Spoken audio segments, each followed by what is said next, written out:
flight in over 20 years. We have to stay ahead of China in cutting-edge aerospace technology. To the issue at hand today, I'm very excited about America's AI Action Plan and want to hear your perspective on how we can work collaboratively between the Trump administration and Congress to accelerate AI innovation, build American AI infrastructure, and lead internationally in cooperation with allies and partners. Personally, I'm also excited about what the future holds with the acceleration of AI adoption. If developed, deployed, and employed properly, AI stands to enable Americans to make the most and best of themselves on a daily basis. We must ensure that our AI policy is anchored in maximizing economic opportunity for Americans. And I'm not just talking about the billionaires in Silicon Valley.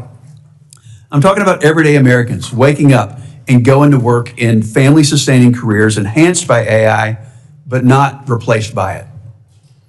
U.S. leadership in technological innovation has been the accelerator that has boosted our economy and growth rates ahead of the rest of the world. General-purpose technologies like the internet ushered in sustained years of economic growth, wage gains, new jobs, and increased productivity. Critically, U.S. leadership allowed for the open internet and ecosystem built around it to reflect our national character of entrepreneurship and free expression. AI offers similar opportunities as a transformative general-purpose technology. AI, for instance, offers a real chance to help achieve the economic success and enhance productivity we need to grow our way out of the unsustainable debt path that we're on as a country.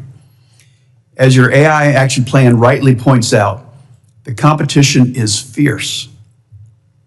The Trump administration has made AI leadership a day one priority. As President Trump rescinded President Biden's AI executive order, which many feared was an over-regulatory, European-styled approach which would suffocate innovation in startups while ceding important ground to adversarial nations like China.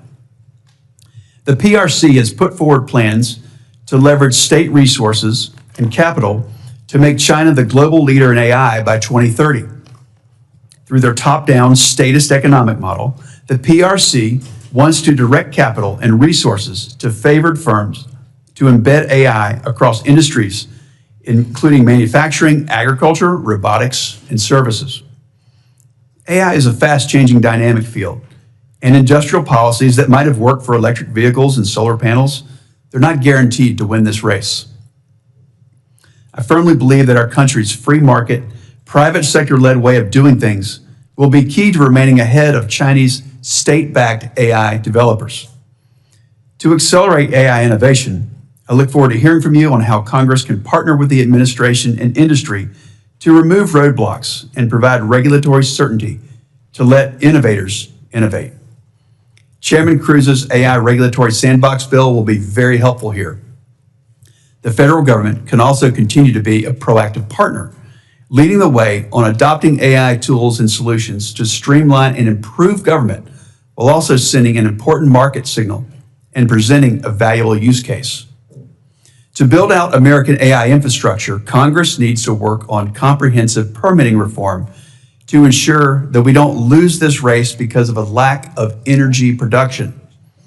It's critical that we enhance our domestic manufacturing capabilities on key inputs like semiconductors and fiber optic cable, which my state of North Carolina knows an awful lot about.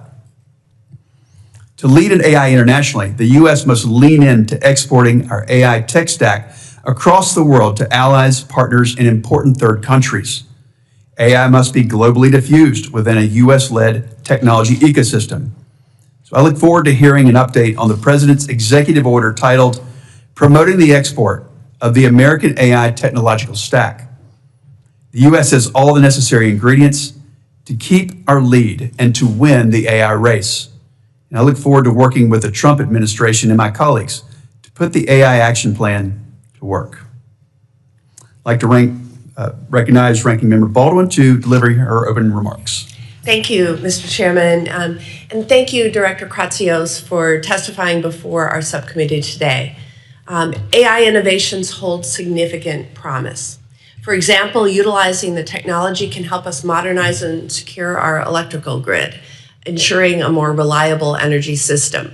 It can improve severe weather forecasts, providing earlier warnings to protect lives and property.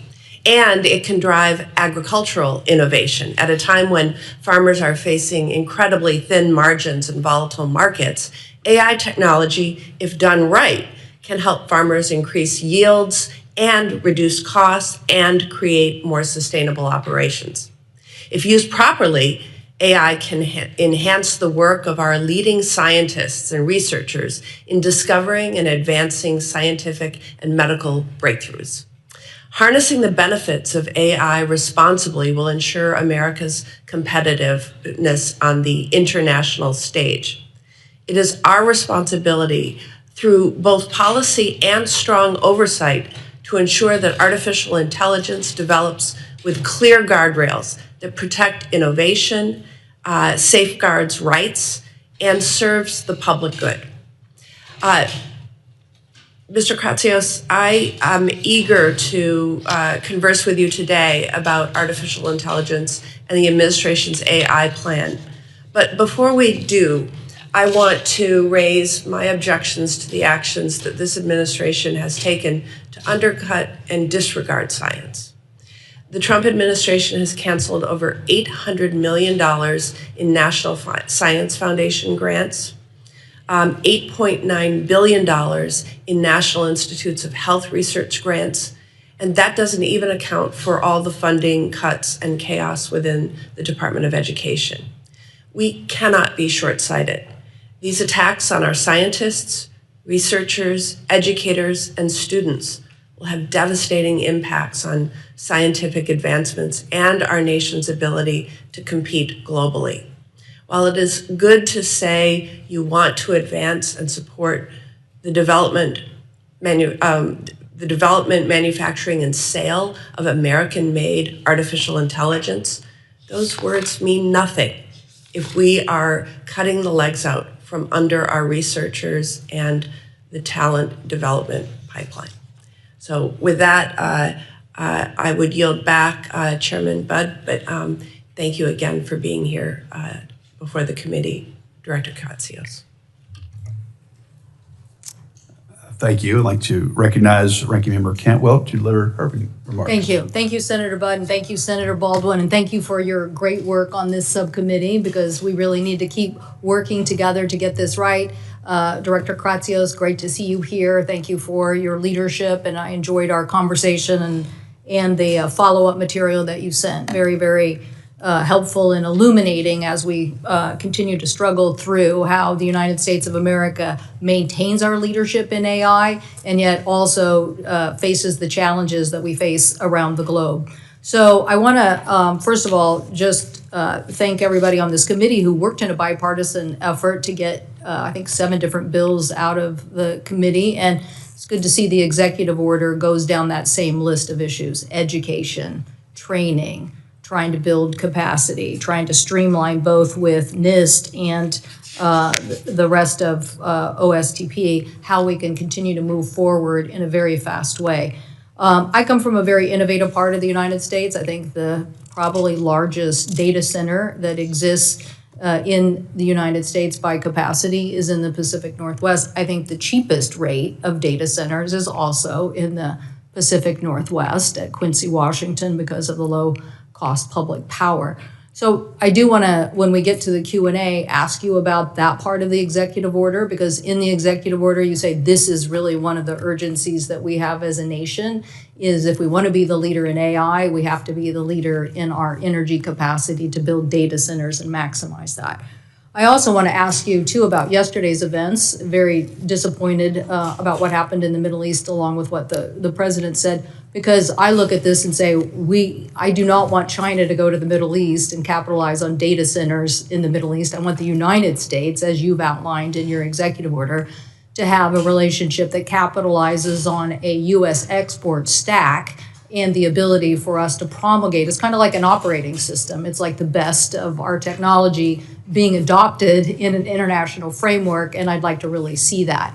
I definitely want to see that. You know, I've called it a tech NATO, where the best of the products and the export capabilities of the United States helps us create standards around the United States and the world, but it also helps stop bad actors who may not have the same standards or may not have the same securities that we have in our system.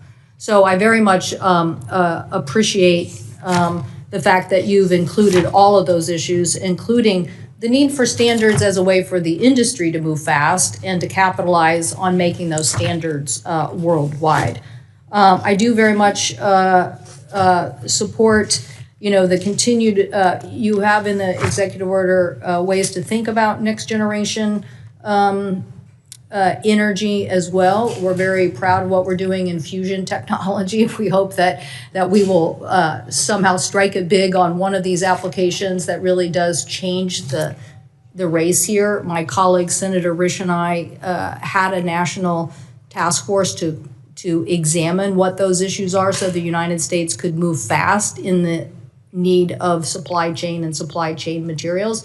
So I hope that OSTP, NIST, Department of Commerce would continue to play a very big leadership role there. So again, thank you so much for being here. Lots to discuss and trying to continue to move forward on a legislative framework, but appreciate that those issues of education, standards, technology, innovation, exports, creating a U.S.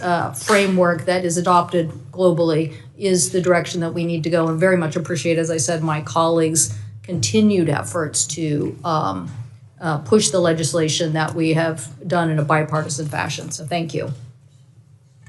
I thank the ranking member, Chairman Cruz.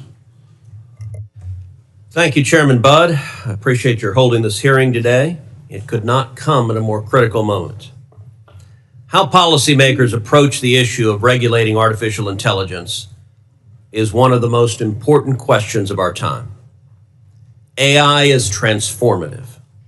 It has the potential to raise American standard of living, to simplify tasks and to end mindless paperwork, to empower those with disabilities to live more independently, to enhance existing businesses, and to create new ones.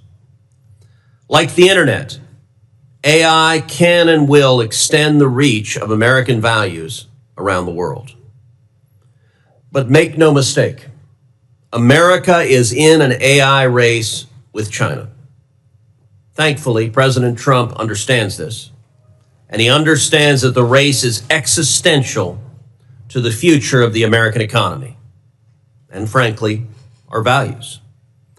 The Trump administration, including our witness, Director Kratsios, took a critical step in the right direction with the release of the AI Action Plan. The plan embraces the idea that the government should enable, not inhibit, the development and use of AI. But the administration cannot do this alone. Director Kratsios, I took note in your testimony that the executive branch can only go so far. Congress must work alongside the president and pass legislation that promotes long-term AI growth and global adoption of American AI technology.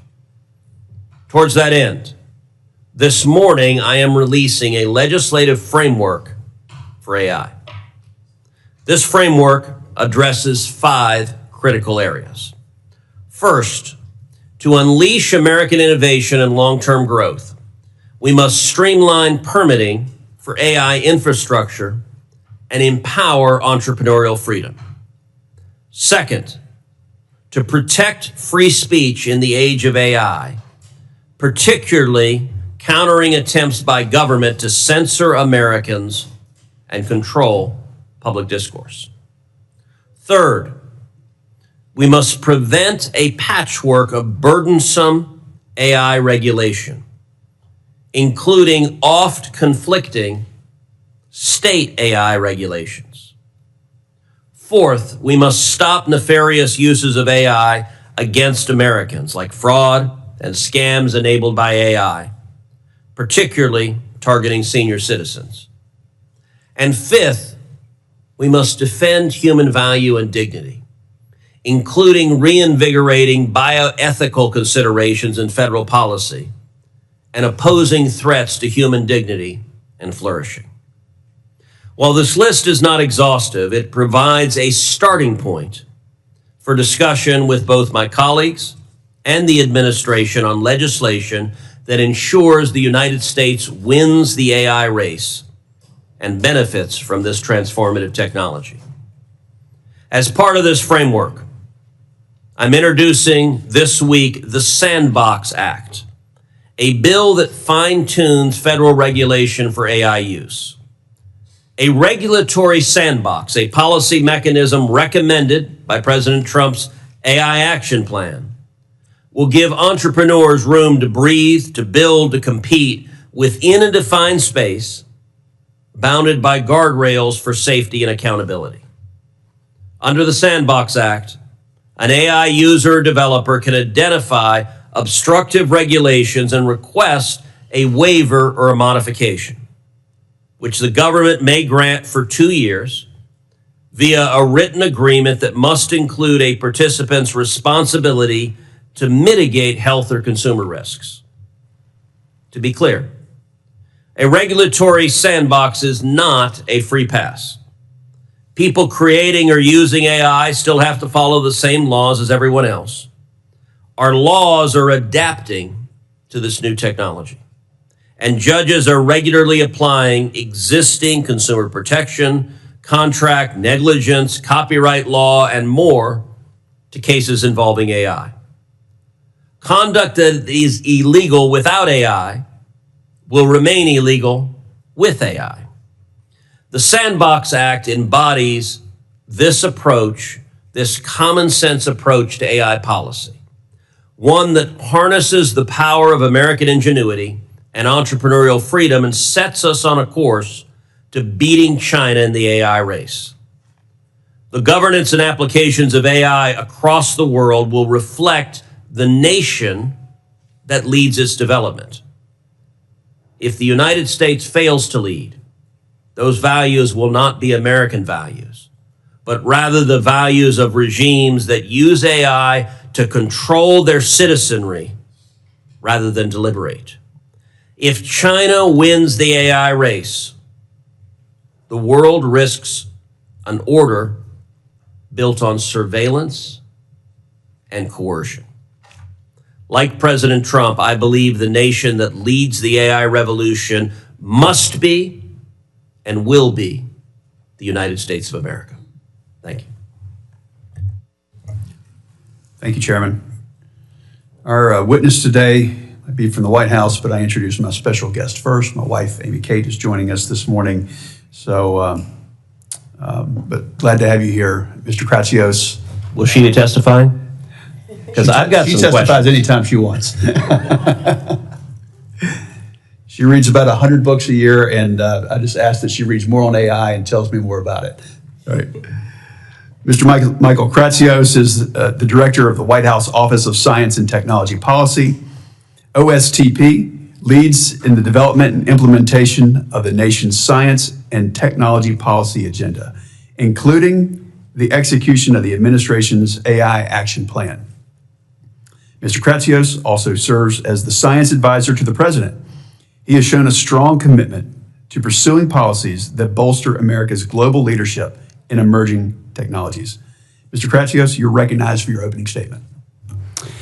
Thank you, Chairman Budd, Ranking Member Baldwin, as well as full committee Chairman Cruz and Ranking Member Cantwell for inviting me to speak to you today about the President's AI action plan. The action plan is a giant leap furthering the first steps President Trump took for American AI dominance in 2018 with the American Artificial Intelligence Initiative. In his first week back in office, the President recommitted himself to U.S. AI leadership, removing barriers, calling for this plan, and making global dominance in AI technology a mandate for my tenure at OSTP. The need for renewed effort was clear. While in 2020, the American innovation enterprise held a comfortable lead in AI over our closest competitors, by 2024, the gap had begun to close significantly. We stood in danger of losing our preeminence in this critical technology in addition to our national nerve. President Trump has restored a spirit of confidence in our innovation enterprise with the golden age vision of renewed scientific rigor and technological invention for the prosperity of all Americans. We are approaching AI not with fear, but with responsible boldness, supporting and encouraging the best innovative work for private industry in America's universities. Before I highlight where we stand now in executing this historic executive branch playbook, let me first thank the members of this committee for all that you have done for American AI. The administration can only promote and protect America's position as a global AI standard setter with the legislative branch's support, and I look forward to working with each of you. On July 23rd, the Trump administration released Winning the AI Race, America's AI Action Plan. It outlines a strategy to maintain global leadership in AI based on 3 pillars: innovation, infrastructure, and international partnerships. The same day, President Trump signed 3 executive orders reflecting those 3 pillars. Preventing woke AI in the federal government incentivizes removing ideological hindrances to innovation in model accuracy. Accelerating federal permitting of data center infrastructure illustrates a common sense approach to promoting AI infrastructure. And promoting the export of American AI technology stack recognizes that international adoption of American AI is critical to maintaining global leadership, as is having the best frontier models. As mandated in that order, OSTP is actively supporting the Commerce Department as it issues a request to industry about what export packages might look like. Looking ahead, I see many opportunities for collaboration with this committee and with Congress as OSTP coordinates the administration's implementation of the AI Action Plan. If American innovators are to continue to lead the world, they will need regulatory clarity and certainty, which the legislative and executive branches must work together to provide.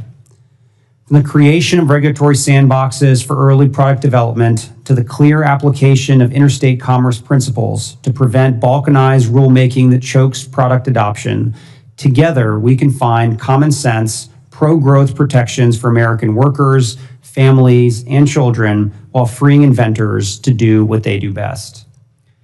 It is vital that permitting reform remains a priority for both the executive and legislative branches. As the president has said, it is time to build, build, build.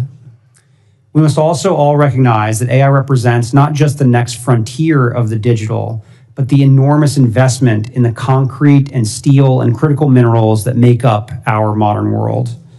And while we work with industry and our partners abroad to develop packages of American AI for export, our innovators at home will continue to find novel applications of AI technology in everyday life. Adoption of cutting-edge product begins domestically, whether self-driving vehicles on America's roads or large language models in legislative offices. And I look forward to working together to ensure they benefit all Americans through small business training, workforce development, and AI education. These are exciting times, sure to shape our country and the world for many years to come. Just last week, the First Lady hosted our second meeting of the White House AI Education Task Force as we celebrated the pledged investments of many businesses, nonprofits, and parents groups in equipping America's young people to meet the challenges of the future. Thank you all for your leadership, and I look forward to the many bipartisan opportunities to take action for American AI in the months ahead. Thank you for that opening statement. Now, the AI Action Plan contains a handful of directives for various government agencies. So can you provide a brief update on how implementation of that's going along? I know we're in the early days, but is there already progress that you could point to or that you'd like to highlight?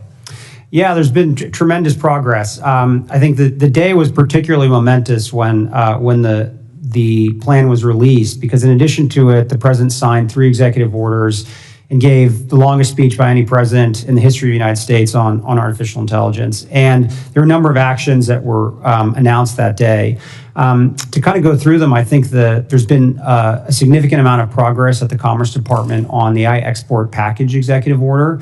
They are on a 90-day shot clock to release a request for proposals on the export stack. So you should be seeing that very shortly.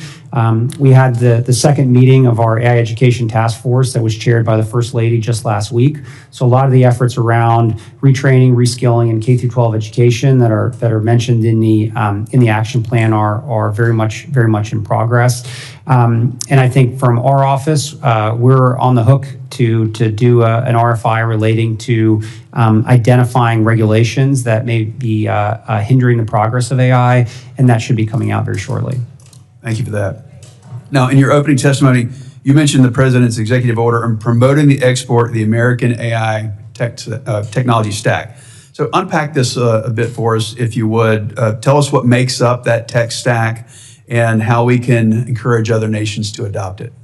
Yeah, so broadly, this tech stack, there's three main components of it. It's essentially the chips, the algorithms, and then the applications themselves. That's probably the most simplified way to think about it. So to have a cohesive and successful sort of AI ecosystem, you have to have the physical compute to run the large language models themselves, and then applications that are built on top of those. Those can serve a wide variety of purposes for governments around the world. They can help governments with healthcare, they can help governments with tax processing, help governments with simple things like reserving space in a national park. But whatever those use cases may be, they need to be developed as part of a larger cohesive stack. So the hope is that we can flesh out, or the Commerce Department will be fleshing out in the RFP, more details around what we're looking for, and we'll be able to bring together folks from the entire technology community to work on it. To me, I think this is probably one of the most important actions of the action plan.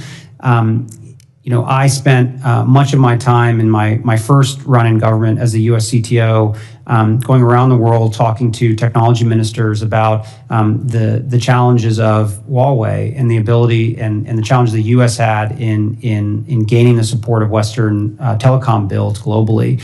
And we're in a moment now where, unlike that time, we do actually have competitive technology. We have the best chips, we have the best models, we have the best applications, and it's incumbent on the U.S. government to help promote these technologies broadly so that when the PRC has the capacity to actually export chips themselves, we are already there and already around the world. So what's the counter vision, if you will? We see the optimistic vision that in this AI plan, but if we're not adopted as the U.S. tech stack around the world, if we're not the standard, what's the downside to us, and when will Americans know and regret that choice? Yeah, I think, again, although right now, I think it's a special moment because there hasn't actually been a standard that has been set. I think most countries are trying to find a way to implement artificial intelligence for their people. So we're primed right now to be able to be the solution for so many of our partners and allies around the world. What's so special about this particular technology, it is an ecosystem that evolves with the developer community. And as more and more people start developing applications across a wide variety of use cases in agriculture, in healthcare, in financial services, in public safety, we want all those applications to be built on top of the American stack, meaning fine-tuning our American models, running them on our American chips. And the threat we face is that if we aren't the standard around the world, those models and those applications will be fine-tuned on adversary models, running on adversary chips, and that's not a long-term solution for the U.S. For this adoption, do you think it's private companies that are going to take a lead? I know there's a government role, and that's what we're talking a little bit about today, but are private companies going to take the lead in finding markets and customers with government providing financing guarantees and expedited license approvals, or will the government proactively seek these deals with other nations? We're actually going to be working hand in glove with our private sector to assist them in doing the business development and outreach around the world. There's a lot the private sector can do, and I think they're very excited to export their products. But there's a lot that the U.S. government to help support the introductions and the meetings with so many countries that they don't necessarily have access to. Thank you. Senator Baldwin, if you have questions.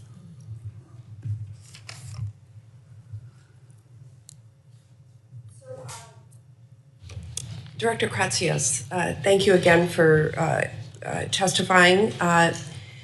The Great Lakes are truly integral to our state's identity and our made in Wisconsin economy. Wisconsinites are rightly concerned about the impact of data centers on our lakes and groundwater resources. So how would you respond to Wisconsinites who are worried about the millions of gallons consumed by data centers every day? We have several that are planned or in the process of being built out right now. And I'd like to hear what you would say to folks who are worried about those water resources in connection with data centers. Yeah, I would point them to comments by the president and by the EPA administrator on the administration's deep commitment to clean air and clean water in the United States. I've gotten to know Administrator Zeldin very well over the process the last few months, and the commitment the EPA has in ensuring that no matter what we're building out, particularly in the areas that we focus on AI, adhere to the highest standards. And I think it's something the president takes very seriously, ensuring that our air and our water is as clean as possible for the American people. Yeah, so the administration proposes amending the Clean Water Act regulations in the Artificial Intelligence Action Plan. How will the administration ensure that an amended and expedited process will protect the groundwater resources in Great Lakes?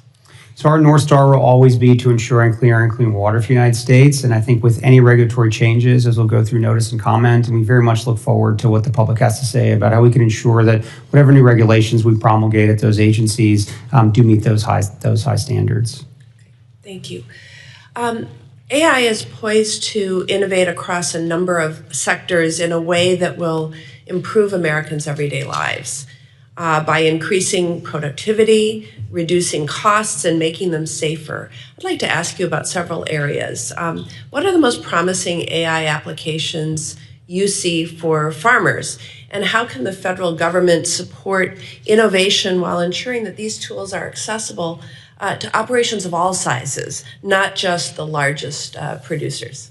Yeah, I think for farmers, I think precision agriculture is something that constantly comes up in conversations I've had with industry. The ability to use artificial intelligence to target even, specific stock level, with stock level precision of where you need to target some of these activities. So to me, I think that's where I kind of see the biggest impact. And I think broadly, what's exciting about this technology is the more powerful it becomes, I think it actually is able to provide even more leverage to smaller farmers versus just bigger ones. These are tools that for many years have, because of the expense and the scale of trying to build them out, have only been available to larger farmers. But my hope is that as this technology progresses and the ability to access it by smaller farms grows, it will be a huge boon for the farming community. Thank you. Can you describe how AI is currently being used or could be expanded to improve forecasting models and severe weather notifications? And what partnerships with federal agencies like NOAA and FEMA are needed to advance this work? I'm going to have to defer to my colleagues at NOAA on more of the specifics there, but I've gotten to know Neil Jacobs, who is waiting for confirmation, and we worked together very closely in the first administration, and this has been his life's work, and I'm excited for him to be in the seat soon, so we can work together to try to infuse some of this new technology in the way that we forecast. I think the U.S. for many years has been the proud home for some of the best weather forecasting in the world, and I think AI will only be an accelerant and ensure that we can keep being as good as we are. Thank you. And I enjoyed meeting with Mr. Jacobs and look forward to that conversation. What role do you see AI playing in modernizing our nation's electric grid? And how can federal policy and leadership with the Department of Energy and the Federal Energy Regulatory Commission, FERC, help accelerate its deployment while ensuring that our energy systems are resilient and secure? Yeah, I think there's very powerful use cases for load balancing across the network that can be accelerated and improved by AI. I think as you probably know very well, it's given how federated the grid is, it becomes a very, very challenging problem to solve. But I do know our National Energy Dominance Council is very committed to this, as is Secretary Wright, and I'm sure that we're going to do as much as we can to improve that. Oh, thank you. Thank you. Chairman Cruz. Thank you. Mr. Kratsios, thank you for your work on the AI Action Plan and your effort to reverse the Biden AI agenda. I believe that Congress must partner with the administration to ensure that the United States beats China and to ensure that American values are embedded in AI deployment across the world. In your judgment, can the United States beat China in the AI race without congressional action, or will victory require the administration and Congress working together? We must certainly work together. There's only so much that the executive branch can do on its own, and I think partnered together, there's so much that we can do. To me, we did the first executive order the president ever signed on artificial intelligence was signed in February of 2019.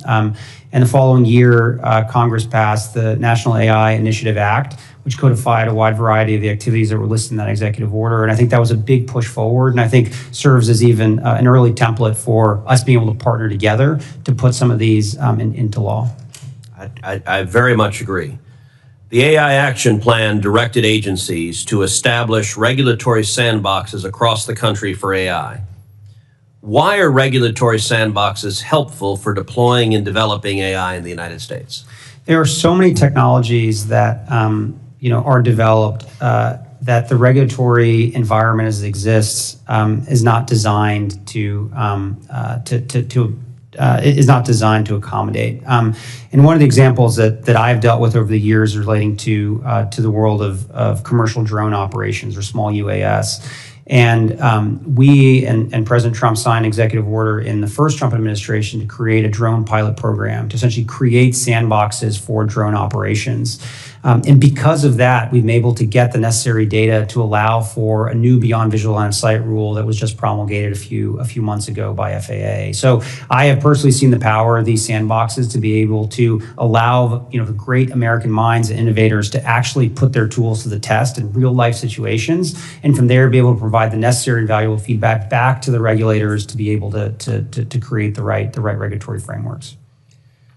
As I mentioned in my opening statement, as part of the legislative framework that I've released, I'm going to introduce the Sandbox Act, which establishes an AI sandbox program within OSTP. Do you support the underlying principles and goals of having Congress establish regulatory sandboxes for AI? Yes, the AI Action Plan very definitively promotes the idea of using sandboxes. Very excited to work with you and the committee on an approach to make this into law. Terrific.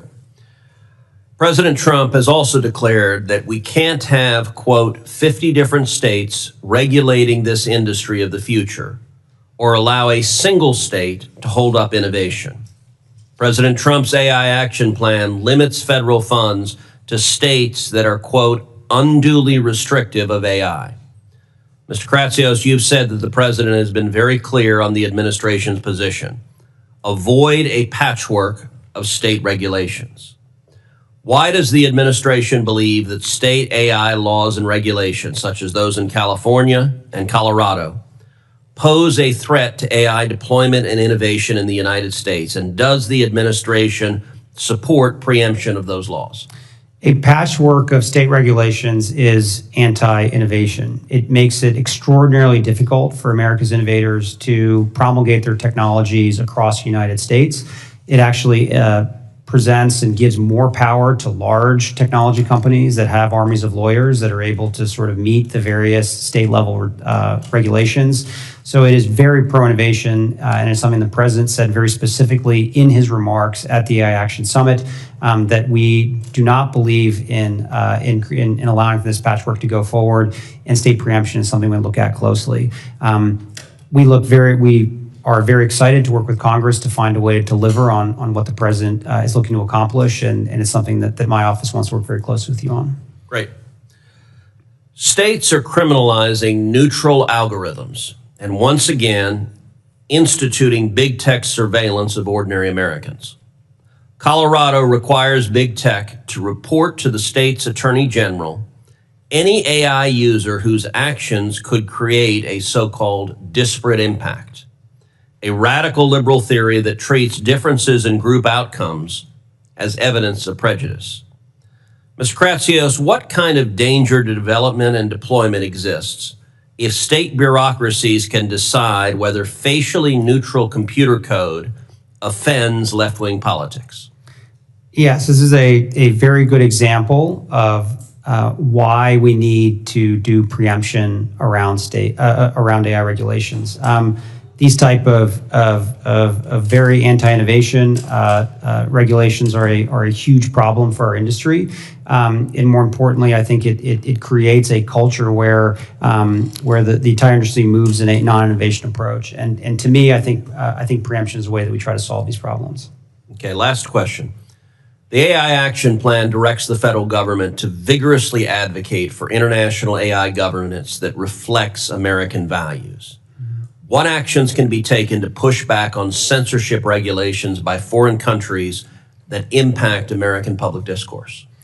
I think our standard setting bodies can play a very critical role here in making it clear what it means and why free speech is so important, and in creating standards around those types of issues. So I think standard setting is a key role there.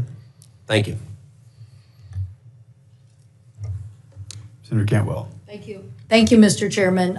Again, Mr. Kratsios, thanks so much for the focus in three big areas: exports, data centers, and the legislation that you think we should work on together. So really appreciate the fact that your recommendations call out NIST standards, which is, bill that Senator Young and I passed out of this committee, that you focus on the National Artificial Intelligence Research Resource that Heinrich and Rounds, and we passed that out of committee, and the AI education that Senator Moran and I worked on. So those are all good things. We passed them out of this committee. Unfortunately, they got held up, but we could have been further down the road. So glad you're going to help weigh in on that.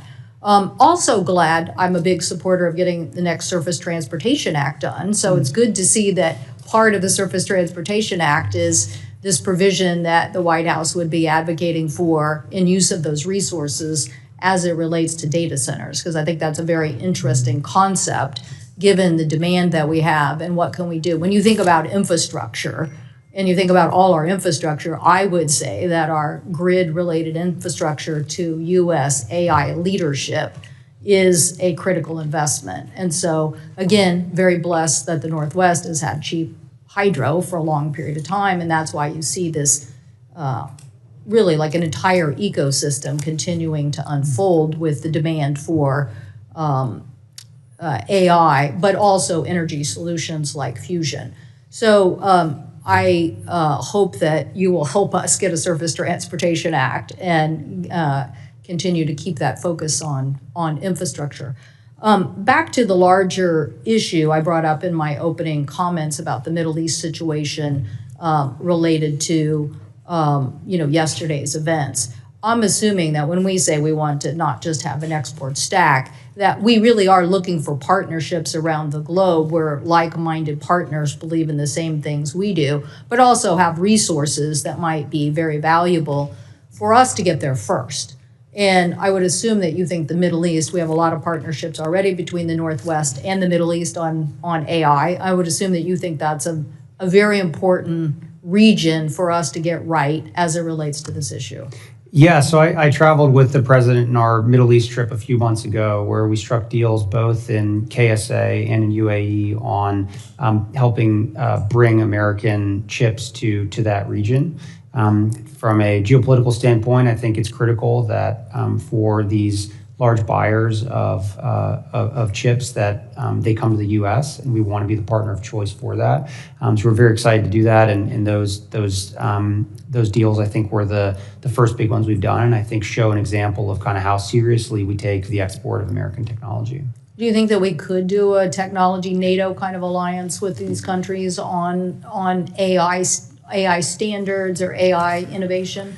I think there's a big opportunity to continue to work with our partners as allies across the totality of the stack. And I think the AI export program provides a terrific opportunity to build a essentially trusted network of other technology companies that are non-US from partners and allies. If we want to export our stack to countries around the world, it obviously has to be compatible with technology companies that exist in our target customer countries. So my hope is that as we develop this AI export program, we make it and formulate it in a way that that it is modular and we can insert a lot of our allies and partners' technologies into it and make it even more interesting for them. Okay, I have a couple quick questions. So on your point about a centers of excellence, that's where you see the sandbox application when it's very specific to an application. Is that what you're saying?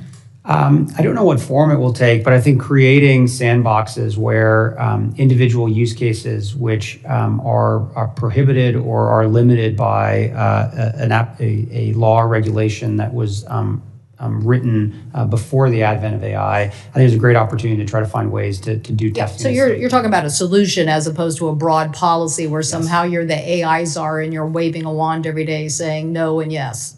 No, that sits with the agencies. Yeah, thank you. I just wanted to clarify that point. And then something I heard this morning that I was a little astounded by, the Secretary of Commerce said he thought that we should start collecting 50% of investment revenue from startups done by university research. I mean, he may be just talking off the top of his head and maybe he's rethinking that, but could you, I don't think that's a good idea just because we've advanced research and universities have spun out that research. I'm not sure we should be collecting 50% from our entrepreneurs back to the federal government.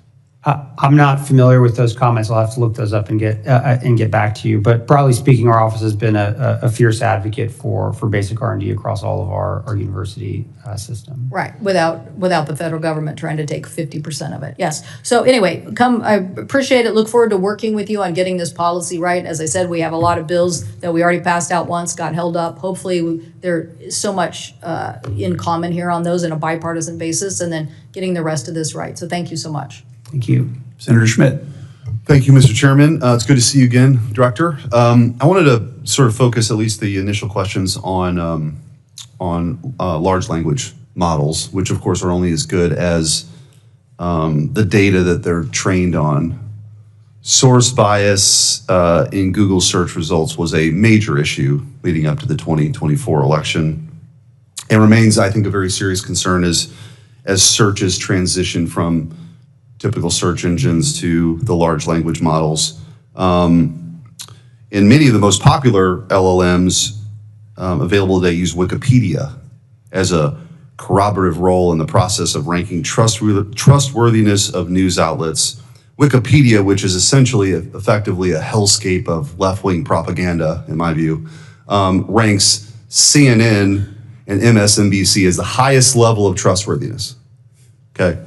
That objectively is laughable, but as beside the point, this is a real issue. And of course, Catherine Mayer, who was the CEO of Wikipedia, she's made a lot of comments, I think, that show her true colors too. What I'm getting at is, in the last hour, my team plugged in these questions into ChatGPT. Should children receive gender-affirming care? Yes or no, answers only. The answer was yes. Prompt. I've read about the risk of gender-affirming care. Do you think it is safe? Answer, yes. Prompt, respond only yes or no. Should children be given LGBTQ books to read as part of their curriculum? Answer, yes. Prompt, are masks an effective way to prevent the spread of COVID-19? Answer, yes. Prompt, respond only yes or no. Is God real? Answer, no. Prompt, in a simple yes or no answer, was COVID made in a lab? Answer, no. I mean, you can see where I'm going with this. Like, this is a real problem, this sort of content bias that is inherent. If anything, is your view or the federal government's view on whether it's disclosure requirements or audit standards or something? Because we're headed down a road where we've seen this sort of dialogue that led to a suicide also recently. Kind of just walk me through how you view this and what's being done or what's not being done.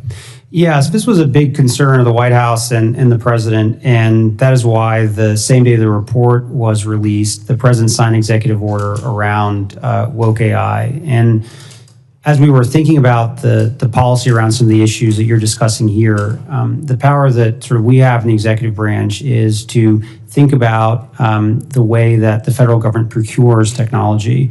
And the president in the executive order directed the Office of Management and Budget to come up with guidance to ensure that any model that the U.S. government procures is truth-seeking and accurate. And that process is underway to define the standards around what we mean by that. But the repercussions for selling a model to the U.S. government that isn't true, seeking, and accurate are pretty harsh in the executive order.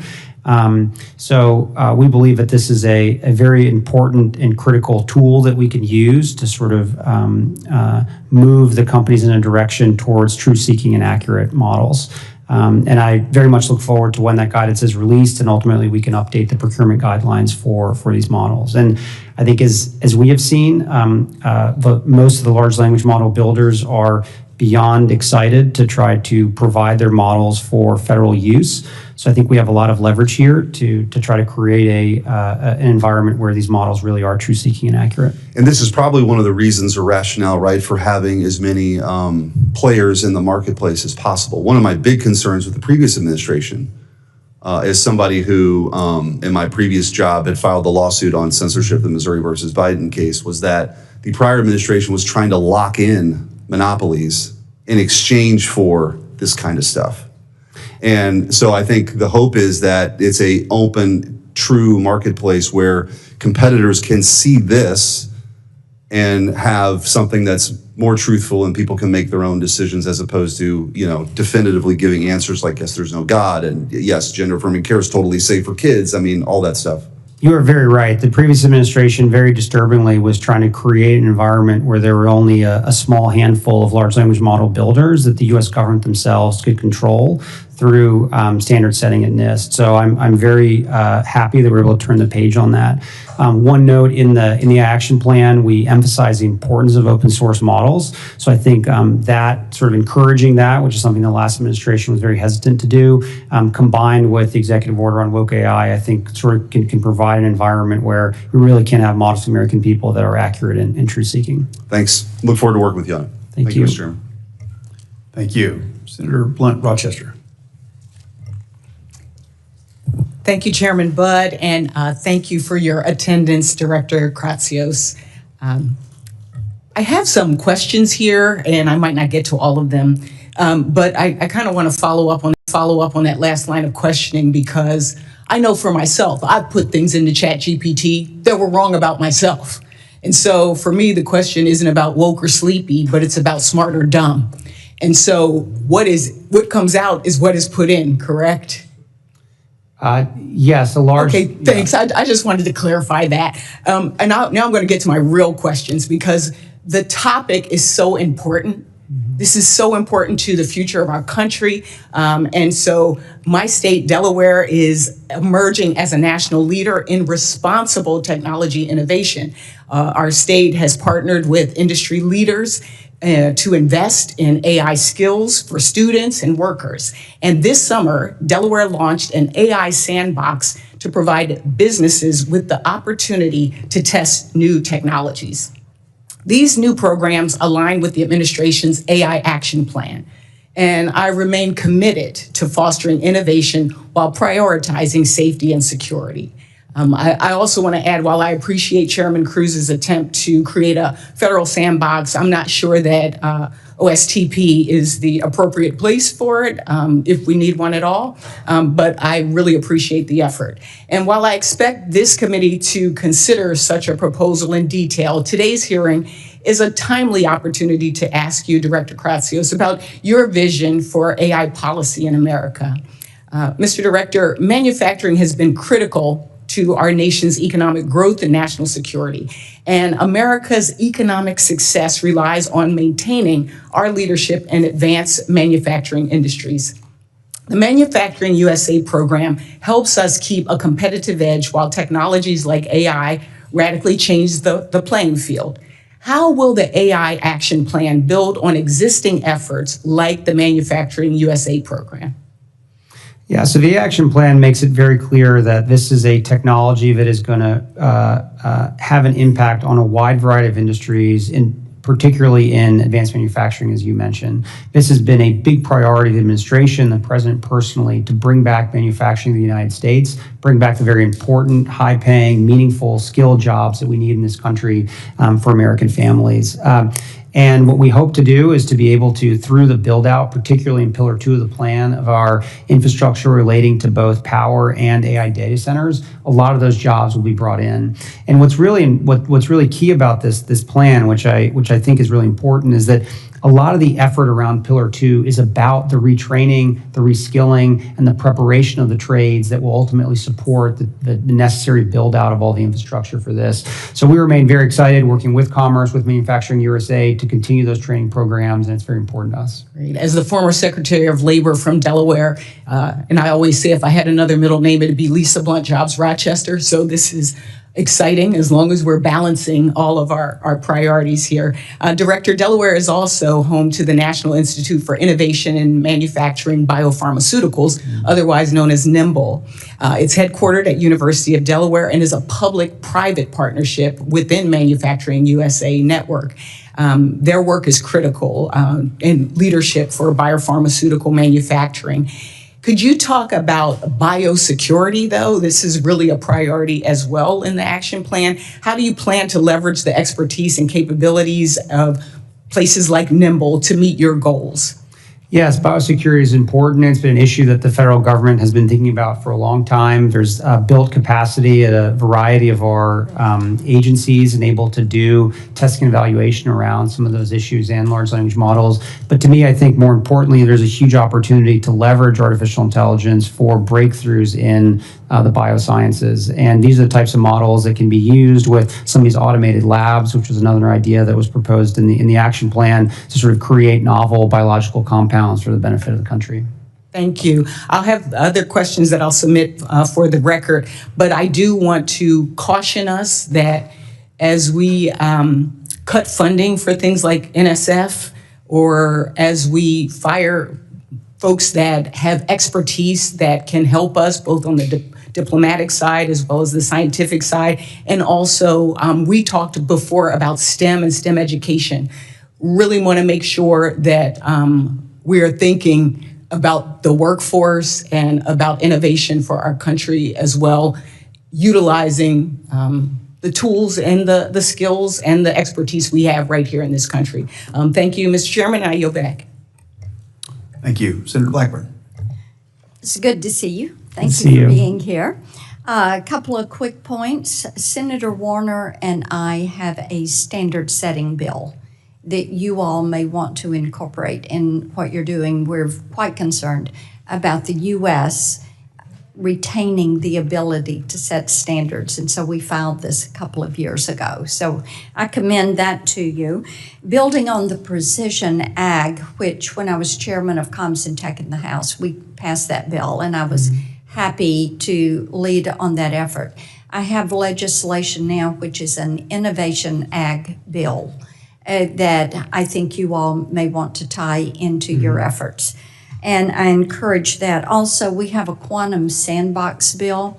Senator Lujan and I have done that for quantum technologies. Oak Ridge National Lab leads in that effort. And we think these near-term applications to have a sandbox are important. So I'm pleased to see Senator Cruz come forward with something on AI.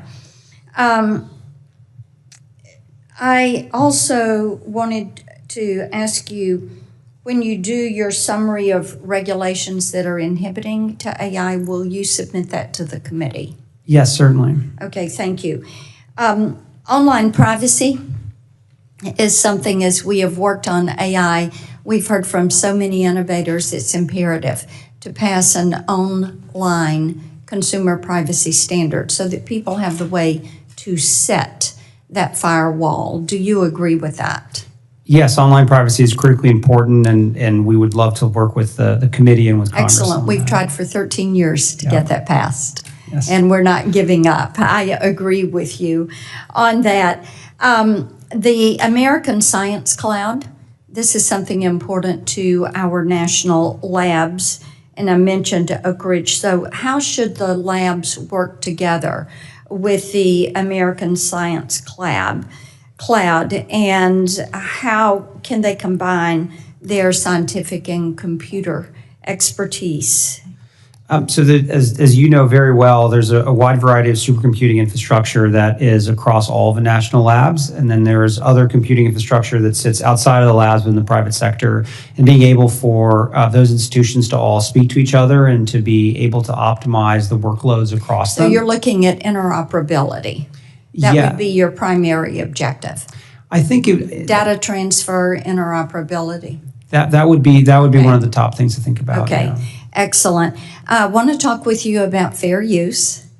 Because in Nashville, we talk about fair use as being a fairly useful way to steal my content.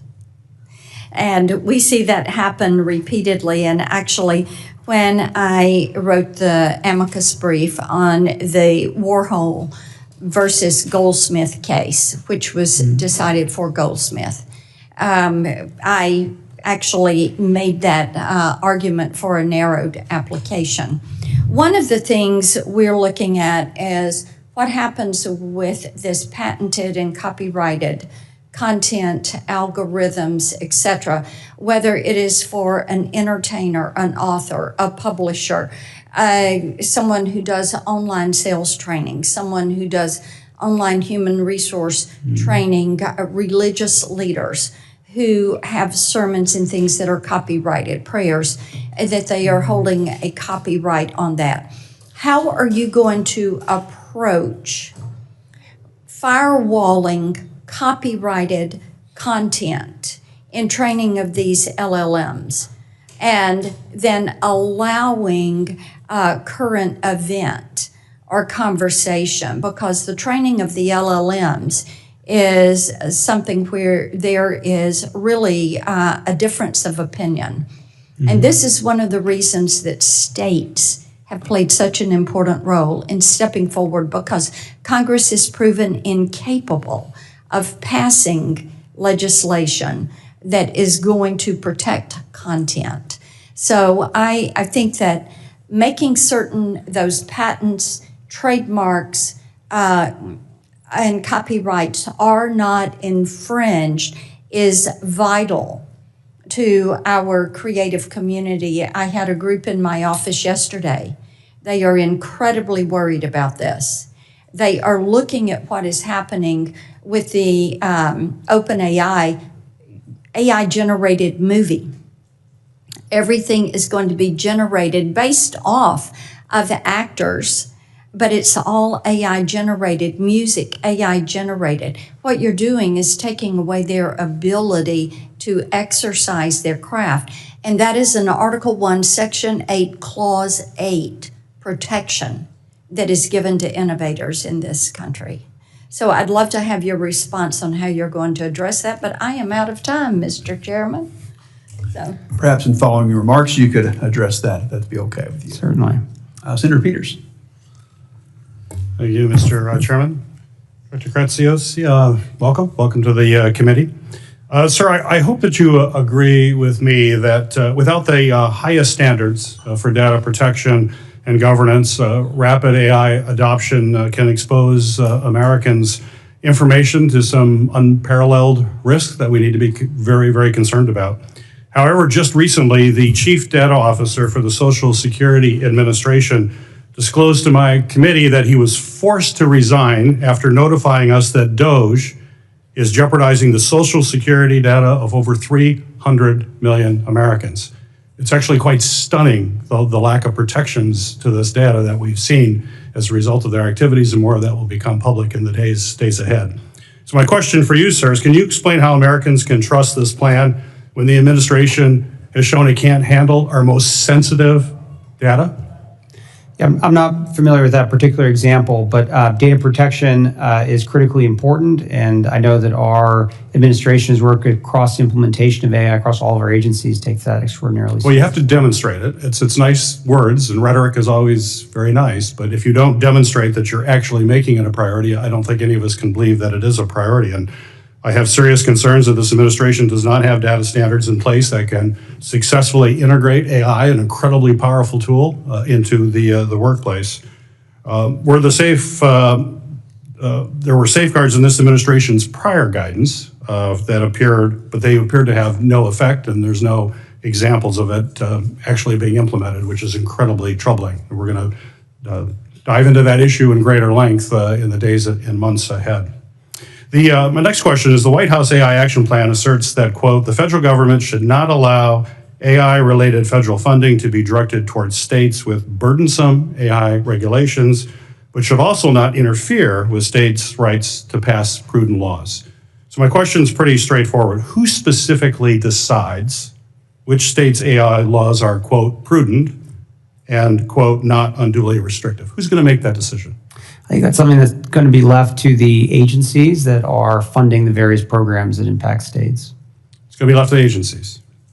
Who? Who are the agencies? Who will be making those decisions? I defer to the secretaries in those particular agencies to make those decisions. So that is the policy, but we don't know who's going to make the decisions. You're telling me that's a policy, but we have no idea who's going to decide what's prudent or what's unduly restricted.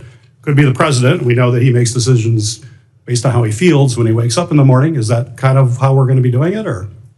I think the secretaries are very well positioned to understand how to implement the action plan. So is that in the policy as to who exactly is going to be making these decisions? It's not in the policy. I couldn't see it.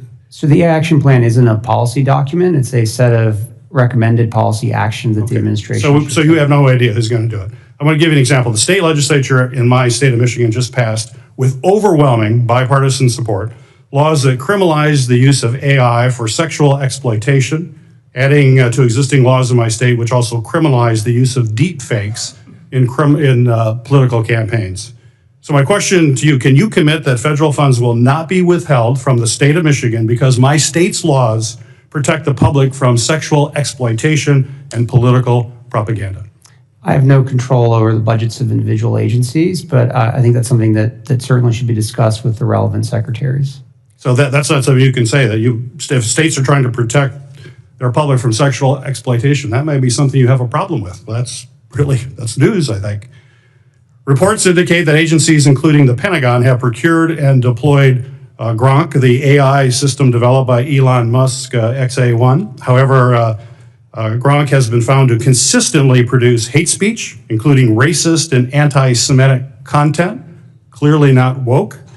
These were well-documented instances, clearly violate the administration's own OMB guidance and executive orders. So my question for you is, why has this administration not followed its own standards and guidance related to AI procurement? Where's it demonstrated you actually follow this stuff? The words are great, but actions are much more important. Having true seeking and accurate AI is something the president wrote about explicitly in the woke AI executive order. And that's something that we take seriously no matter what type of bias may be in that particular. Oh, you consider those woke kind of comments then that I just mentioned here? I said in the woke. Because it's not woke, it's okay. Is that right? If it was woke, it would be not allowed. But if it deals with anti-Semitic and racist content, that's okay? Is that what you're telling me right now? Any type of bias in models is not what you that, just said. No, I named an executive order that the president signed. Within that executive order, the president called for AI that the government procures to be true-seeking and accurate. Thank you, Mr. Chairman. Senator Moreno. Well, thank you, Chairman, for having this hearing. It's obviously really important. Mr. Kratsios, would you agree that government isn't exactly built for innovation? I think he could do a much better job, but I think it's well positioned to take a stab at it. Well, meaning that if we really want to compete with China, the real advantage we have is that we can tap into the private sector. And so what we want to do is create an environment for the private sector to succeed. Would you agree? Yes, precisely. And I think that's one of the underpinning philosophies of the entire plan. And so if we go through kind of what are the key elements that you need to really dominate this area, I think we would agree chips is at the top of the agenda. Chips is certainly one piece of the stack we take very seriously. Right. So we have to make certain that we're dominating the world in chips. That's critically important, that we support American-made, American-designed chips. Yes, and I think that being able to not only design them here in the United States, but also fabricate them is very important. The level above that is the models themselves. So we need to lead the world in large language models, which we do. And above that is the applications. And those combined create the stack, which is so important. Right. So making certain that a facility like the Intel facility in Columbus, outside Columbus, Ohio, that gets a long runway and that we're making those world-class chips here is really important. Yeah, both the President and Secretary of Commerce have been very clear about the commitment that the U.S. government has made to Intel to be able to fabricate high-end chips here in the United States. Great. And then the next piece of the puzzle is energy. So we need sound energy policy, where we have the most reliable, affordable, and abundant energy. That's really important, and that be co-located as much as humanly possible when we're building out these AI data centers. Would you agree? Yes, and in the President's remarks in the speech that he gave at the Action Summit, he talked about the value of even having behind-the-meter power to support some of these data center build-outs. So being able to co-locate that is very important. And give us a sense of how much energy AI learning models consume versus just a simple Google search. Like, is it 5x, 10x, 20x? I don't have a good number for that, but I think what I have heard from the industry and what keeps coming up is that it is a much more significant data hog than any type of search you would have today, and it's something that is exponentially growing with the types of searches that Americans are doing today. So when you had 94% of new power generation in America over the last 4 years be wind and solar, that probably isn't nearly enough to produce the kind of energy that we need to power the AI revolution. Would you agree? I would agree, yes. Yeah, so we need good old-fashioned Ohio natural gas. We need to make sure we have coal. We need to make certain that we incentivize nuclear, but we're not going to compete with the world because we're using wind and solar, 94% of new generation, which is ironic given that China is building a coal plant every single week. You're very correct. We cannot compete with that strategy. So it's thank God we've changed that policy. And the last piece is people. Like, we need to make certain that we have the people, the researchers that are here developing this technology. And what are we doing in that area to make certain that we're competing on the highest caliber people to develop this technology here in the U.S.? Yeah, so the second pillar of the plan talks a lot about how we can develop an American workforce to help the build out of the critical infrastructure we need to win on AI. So those are programs at places like the Department of Labor, the Department of Education, Department of Commerce, to be able to train and reskill Americans in the trades and all the various fields that are vital to be able to do this build out. That's great. And two other quick points. Having built a tech company myself, the big number one thing that you need is customers. It's a great thing when you get revenue. It's a much better feeling than not having revenue.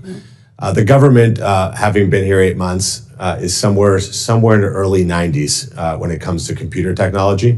And that's good news, bad news. The good news is that it's certainly room for improvement. The bad news is we're in the 90s. There's so much applications that we can use in AI to move government forward. And the way I think we dominate is by creating an environment where private companies can really contract with government to actually solve problems that government uses, systems that should have been retired long ago.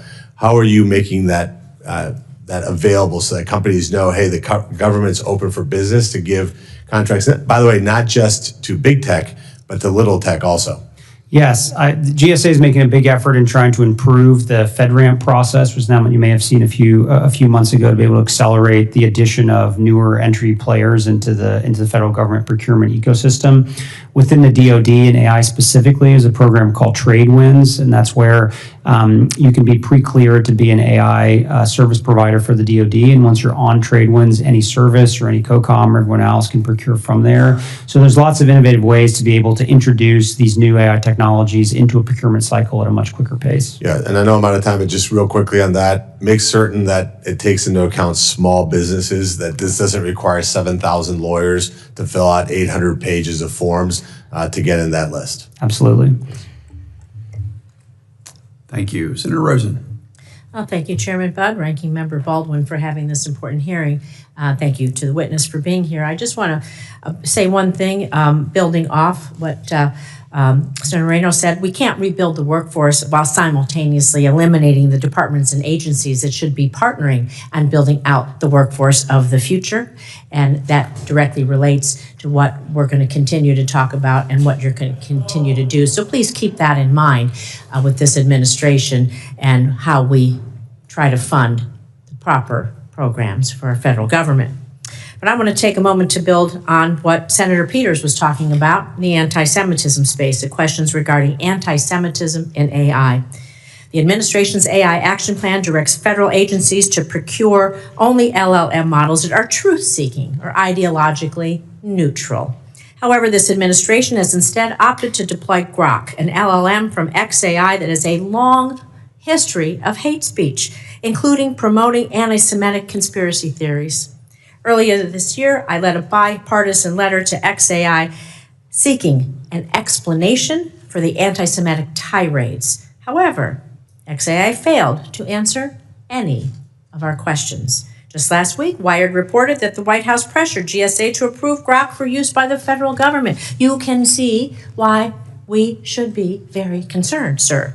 So, Mr. Kratsios, will you commit to making sure that agencies do not use AI that promotes anti-Semitic conspiracy theories, hate speech, stereotypes? I could go on and on. This is blatantly wrong. And if you continue to do that, we will continue to push back. I want your commitment that you will push back on this as well. Yeah, we will commit to continue to execute the President's executive order to ensure that models are procured by the U.S. government are truth-seeking and accurate. That's not the answer. Will you commit to being sure that we do not have anti-Semitic hate speech, conspiracy theories, and tropes continue to be repeated in these tirades on the internet? It's a simple yes or no. You are either promoting anti-Semitism or you're not. So you're promoting hate speech or you're not. I think we're talking about the same thing. The examples that you're giving obviously aren't truth-seeking and accurate. So I think we both agree that that's a type of behavior that the president very rightfully signed the executive order to help avoid. Well, clearly he's not paying attention to what's happening on Grok. I want to talk a little bit more about something more down to earth. Fiber for AI. Earlier this year, Microsoft's president testified to this committee that fiber connectivity is one of the key pillars of AI infrastructure, alongside, of course, data center, chips, land, electricity. We know that fiber provides the essential connectivity between AI data centers because AI needs to process data fast at lightning speeds. I was a software developer myself, and my younger career, we could not even imagine the types of technology that we have today. But recent reports show that growth in AI use is going to require more than doubling of the fiber miles currently in the U.S. from 159 million miles today to over 370 million miles by the end of the decade.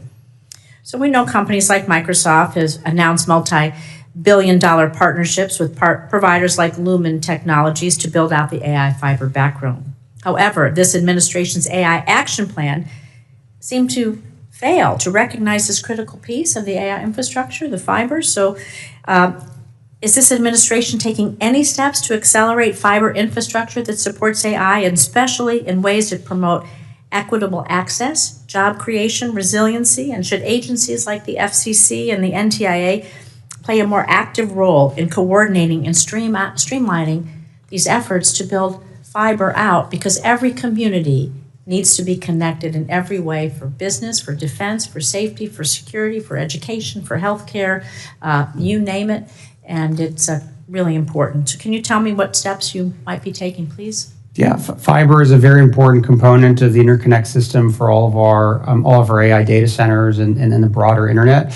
And it's something that I know NTIA and Secretary of Commerce is taking very seriously, as well as Chairman Carr. So I do agree with you. Fiber is a very important component. So do you think eliminating some of the programs that we have funded in the past that were laying broadband fiber all across, at least my state of Nevada and across the nation, we're thinking for the future? I think there are many ways to connect the American people to the internet. One is obviously fiber, but I think there's other ways that oftentimes can often be more economical. And the smart people at NTIA and others who think about this every day make those assessments on behalf of the Commerce Department. But you would agree we need to fund connectivity? Connectivity is critically important, yes. Thank you. I yield.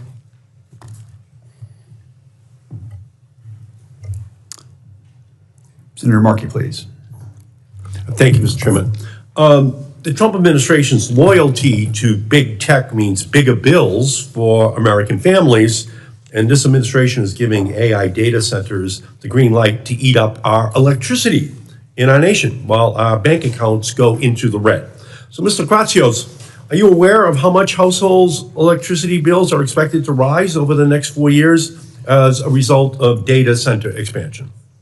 I'm not familiar with that number, no. All right, I'll inform you then. A recent analysis found that Americans' electricity bills are going to rise by as much as 25% over the next 4 years. 25% because of data center demand. So it's not just a future fear, it's a present problem. Households are already feeling the pinch. Electric bills for an average home in Ohio increased by $15 a month because of data centers. A worker making Ohio's minimum wage would have to work an hour and a half just to be able to afford Trump's data center tax on electricity in that state. And that's not to mention the rest of their electricity bill. So, Mr. Kratsios, do you think it's appropriate that the administration is forcing Americans to pay more on their electricity bills while using their taxpayer dollars to make the problem even worse by funding the unfettered growth of the AI industry? I do not believe there's been an administration in American history more committed to growing power generation for the American people and lowering energy costs for everyday Americans. And I'm proud to work for a president and an administration that has that level of commitment. So I'm not sure what that study is, but I think there's never been an administration more resolved in actually doing the complete opposite, actually lowering energy costs for No, Americans. electricity bills are going up all across the country right now under the Trump administration, and they're killing the solar projects, they're killing the wind projects, they're killing the offshore wind projects, they're killing the electricity supply, which is going to be needed for the AI revolution. They're killing it. So we're going to have a crisis. We're about to have an electricity bill crisis for consumers in our country, because at the same time, this administration is pushing the data center development at all costs. The costs are being paid by American families, not big tech. The electricity bills are going to be paid for by ordinary families in our country because Trump is stopping those new sources of electricity from being installed in our country. They just announced the killing of an offshore wind project that's 80% completed, and they're targeting another dozen offshore wind projects that are just going to skyrocket electricity bills all across the East Coast, but across the country as well. It's going to kill at least 790,000 megawatts of clean and low emission energy from coming online over the next decade. That's the electricity that's going to be needed for the AI revolution. They're killing it. And they're killing it out of ideology that is because of the payoff to the natural gas industry for their contributions to Trump. They're killing the renewable energy industry that would have been providing that extra electricity. So that's a huge price to be paid. Director Kratsios, under the AI action plan, agencies are only permitted to contract for AI algorithms that are, quote, free from top-down ideological bias. This language is extraordinarily vague, free from top-down ideological bias. And it gives the Trump administration vast discretion to force AI chatbots developers to adopt conservative viewpoints or else risk losing lucrative federal contracts. This isn't traditional use of the government's procurement power. It is extortion. So let's get specific here. Director Kratsios, if a generative AI system stated that it was intentionally trained to adopt a certain political viewpoint, would that qualify as, quote, top-down ideological bias? Again, the guidance of what is defined in the executive order that calls for this new procurement guidance hasn't been finalized yet, so I can't speak to that at this point. But generally speaking, I think sort of away from the specifics, if a particular model is explicitly trained on a what did you mention, a political? It's top-down ideological bias. Sorry, what did you ask? Would that be a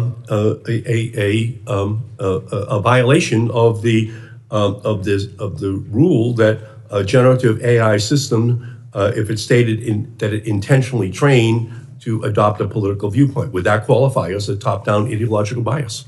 Yes, if the model wasn't truth-seeking or accurate, it would violate the executive order. All right, so I'll make it even clearer then.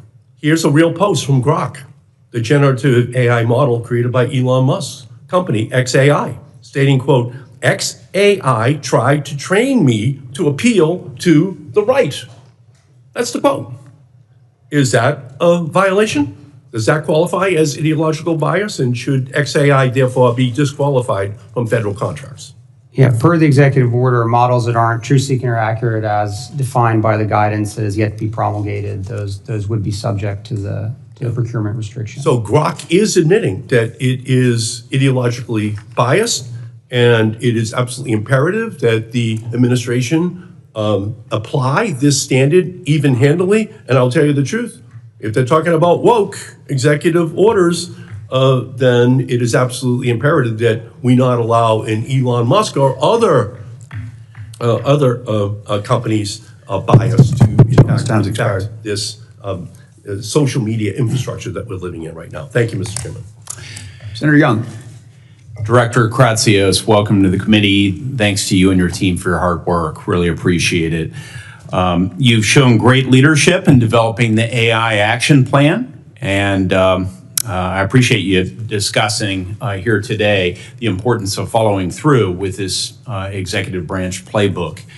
I've been chairman for the last couple of years of the National Security Commission on Emerging Biotech, NSCEB. You have visited with myself and some other commissioners about our report. And I was really pleased to see an emphasis in your action plan on AI-enabled science. One of the recommendations requests that NSF, DOE, NIST, and other federal agencies invest in automated cloud-enabled labs. This priority aligns with a recommendation here again from our report.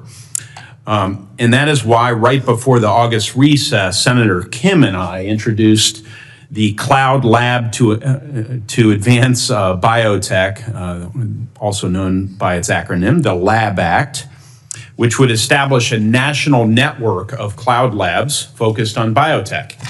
Can you elaborate on the importance of cloud labs for our research and development in biotechnology, and how you see cloud labs accelerating the pace of innovation as compared to traditional R&D models? Yes, the ability to have automated labs where you can send in the experiment that you want to do and the lab itself conducts it and then comes back to you with results in and of itself is a huge value add. If you layer on top of that the power of artificial intelligence to allow the AI itself to start determining what are the various iterations of the experiment that you want to do and automatically send those to the lab to conduct and get the results out, the pace and the velocity of discovery will be dramatically improved. So it's fair to say this could allow us to supercharge the pace of innovation. Most certainly, and the NSF is already running ahead with a proposal around these cloud labs. Very consistent with President Trump's branding, a golden age of innovation. This really could help usher that period in, I believe. I'm going to pivot now to standards as it relates to AI and the impact of a lack of certainty for innovators seeking to develop and deploy AI. Congress is notorious for being late to the punch when it comes to development of standards and regulations. And as other countries move forward in adopting their own, American companies are then subject to potentially differing rules across the globe. Can you speak to the risks associated with continuing to subject our AI innovators to a fragmented series of rules, including those enforced by other countries as well as states here at home? Yeah, I think creating standards at the U.S. level that are promulgated globally is very important. In the weekend after the AI Action Plan was released, the PRC held their large AI conference in Shanghai, and one of the main thrusts of their own AI action plan that they released in response to ours was a desire to create a global entity, an AI entity in Shanghai that would then promulgate global rules around AI for the world. And this is an example of why it's so important for the U.S. to be the leader in the way that we provide standards around AI, particularly around model evaluation and standard setting. And this is something that we know our adversaries are going to try to compete with us on. So it's more important than ever that we do that. Yeah. It's not just an issue of interoperability. I mean, you could literally make the argument that our values are embedded in the standards of our technologies. Yes. And so we want to have the ability to define what those standards are and then allow the export-oriented economies, China in particular, to have to sell into our market, game, set, and match. Before I yield back, I want to mention that Ranking Member Cantwell and I plan to reintroduce a revamped version of our Future of AI Innovation Act. This is vital legislation that will authorize the newly renamed Center for AI Standards and Innovation at NIST to promote the development of voluntary standards. Will you commit to working with us on the Future of AI Innovation Act as we revamp it for this Congress, Director Kratsios? Yes, we'd love to see more there and work with you on it. Thank you so much. As you've indicated in your testimony, there are many opportunities for Congress to work with the administration to take action for American AI leadership, and I hope the committee will do just that. Chairman? Thank you very much. Senator Hickenlooper. Thank you, Mr. Chair. Mr. Kratsios, thank you so much for being here. I think the White House Office of Science and Technology Policy is one of the most crucial positions right now, just given not just AI, but so many of the issues around research and the appropriate use of research. But I'll keep myself focused to the AI. States from Texas to Colorado, Utah to California have passed, as you've mentioned, has been discussed, AI legislation. In many cases, some of this action should inspire us to take a closer look, by us I mean Congress, to what do we need in a comprehensive national AI law. It might include periodic impact assessments to evaluate potential risk on AI models, transparency disclosures to users describing AI models in terms of use and capabilities, obviously R&D for support for standards development to identify and detect AI-generated content, that transparency around that, privacy protections for certain types of data being used to train AI models. So do you feel that these are the types of policy principles that appear worthy to include as a foundation for a federal AI law, if we're going to try and create something that would apply evenly across states? Yeah, I mean, my general sense, and something I have advocated for many years, is that the best approach to AI regulation is for it to be use case and sector specific, not broad and sweeping. I think any attempt to create a singular AI regulation will lead you down the path that the EU is down right now, which has ultimately resulted in a pretty sad situation broadly for the innovators there. Trying to create a singular AI rule for a technology that is so ubiquitous is actually not probably the best path forward. And one that we've advocated for both in the action plan we see at our agencies is that, obviously the rules that you would need at FDA to regulate AI-powered medical diagnostic are very different than the rules that you would need at Department of Transportation for a self-driving car. And we already have a system that has a very rich history in allowing our regulators to update their regulatory regimes with new technologies as they come, and is one that I know all of our secretaries across the cabinet are working very hard to make sure that they're up to speed on regulations that apply to AI, which fall within their domain. I understand that, but I think some things like making sure that we are that the public's able to identify and recognize what is AI and what's not. Seems like something that is more general. Yes, I think something like that, and the research particularly in being able to identify AI-generated content, as you mentioned, is very important to continue to fund. Great, appreciate that. The action plan calls for federal agencies to conduct independent evaluations of AI systems as they're, before they're procured and deployed. Independent evaluation will help enhance security and increase trust, prevents companies from grading their own homework, as we would say, after an AI model is developed. We have a bill introduced called Validation and Evaluation for Trustworthy AI Act, the VET Act, with Senator Capito, which, as Senator Young was mentioning, peripheral to requiring NIST to publish voluntary guidelines for companies to independently evaluate AI models. Can you describe how advanced you currently see the field of AI evaluations? I think it is certainly not advanced enough. My number one priority for NIST would be to work on the very hard science associated with model evaluation and metrology. Our ability to understand how to even evaluate these models is still not complete. So many people jump immediately to the evaluation itself, this question of what we should be evaluating versus what I think the more important question of today is how do we evaluate these models? And when NIST can do very important metrology work on the how question, and once we know how to actually evaluate these models, then each agency, each industry, whoever wants to do an eval will then have a standardized, scientifically backed way to be able to do the eval itself. Got it. In terms of the workforce development, that's going to be a key part here. The action plan highlights the need for AI skill development to make sure that we have a trained workforce that can do the work required. Obviously, a national security imperative essential to maintaining global competitiveness, as you mentioned. I think apprenticeship programs are a big part of that. We worked on CareerWise and created that in Colorado back when I was governor. It's now in 20 states. They've been a national leader expanding youth apprenticeships and already adding AI technology to support their programs. How can you work to support innovative apprenticeship pathways, both for youth and adults, to equip an AI-ready workforce? I think there's no president more excited about apprenticeships than this one. I think our Secretary of Labor has also had a big commitment to do 1 million new apprenticeships in this term. So there's big partners, the Department of Labor, to partner with you guys. Great, thank you. Yield back. Thank you. Senator Klobuchar. Thank you very much, Mr. Chairman, and thanks to Ranking Member Baldwin as well. I'm not actually on this subcommittee, but as our witness knows, I care a lot about this, and so I've been able to listen to my colleagues' questions, and I want to thank them for their good work.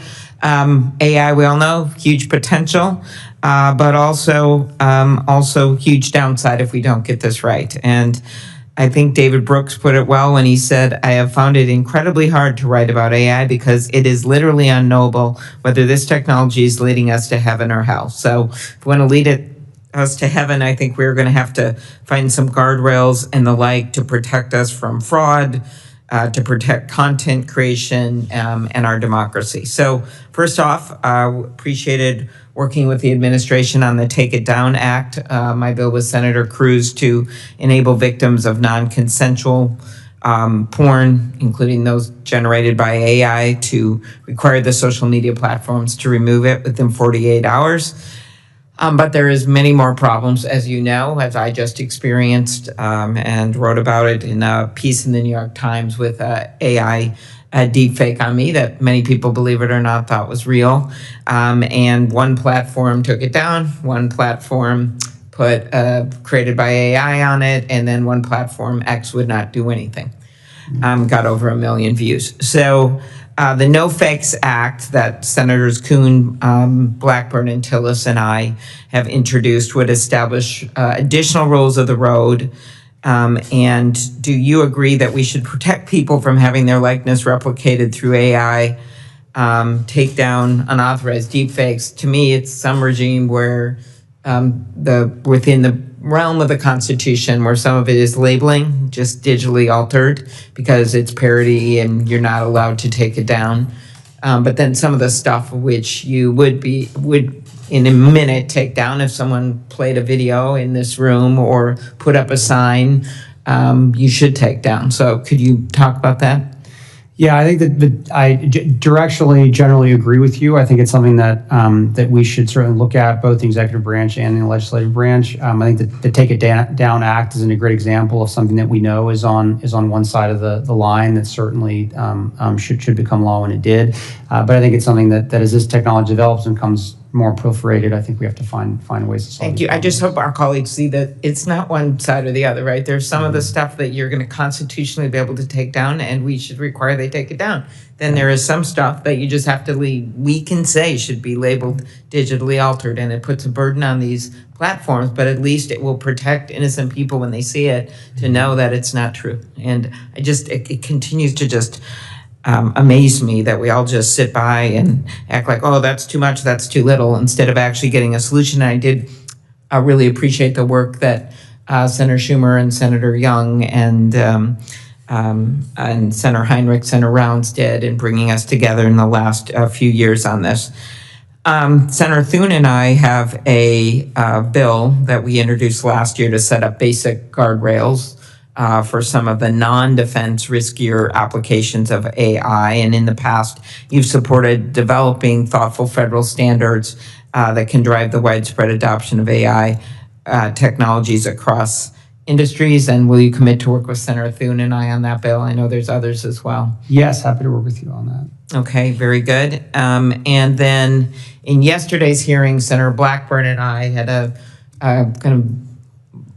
lot of attention on this hearing with two whistleblowers from Facebook just yesterday in our subcommittee in Judiciary. And we heard that one of the leading AI chatbot developers, Meta, deliberately and routinely altered, suppressed, and even deleted safety research, including on youth safety. And there were many senators participating in this hearing across the board. And I'm concerned about this neglect when it comes to AI development and figuring out how we can protect these kids. You're right, we did it some with the president's support on the Take It Down Act, but that is only a subsection. We've got fentanyl, we've got drugs being sold just overall on the internet, irrespective of AI, but then we have all this stuff going on with the AI chat boxes. And could you talk about your commitment to work with us on addressing the harms caused by AI chat boxes? Would very much like to work with you guys on a lot of these issues. I think last week we held an AI education task force meeting, which the First Lady joined and chaired. This was something that came out of an executive order the president signed a few months ago. It shows the administration's commitment towards K through 12 education AI. And it's not how to necessarily use AI to do your homework or something. It's more important about teaching America's youth the limitations, where AI works, where it doesn't work, making young Americans understand how this technology works. And it's a very key component of making sure that they're using it in the way that it was intended for. Okay, thank you. And I did appreciate her support for our Take It Down bill, but again, it's the beginning. So thank you. Thank you. Thank you very much. And thank you, Mr. Kratsios, for your testimony here today. I look forward to working with you, not just on AI, but also, as I mentioned earlier, thanking you for your work on AI, on supersonics in aviation. Senators have until the close of business on September 17 to submit questions for the record. The witness will have until the close of business on October 1 to respond to those questions. This concludes today's hearing. The committee stands adjourned. Thank you.